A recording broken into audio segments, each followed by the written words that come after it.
नजीकच्या मालेगावमध्ये जो 3.5 वर्षाच्या मुलीवर बलात्कार करून तिचा खून झाला होता, तर त्या संदर्भात आम्ही एक व्हिडिओ केला होता।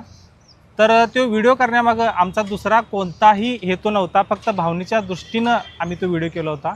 पण त्या व्हिडिओच्या माध्यमातून चुकीचा संदेश जात होता, त्यामुळे आम्ही तो व्हिडिओ डिलीट केलेला आहे। आणि कोल्हापूर पोलिसांनी आम्हाला योग्य ते मार्गदर्शन करून चांगली समज दिली आहे आणि यापुढे आम्ही काय तसलं व्हिडिओ करणार नाही।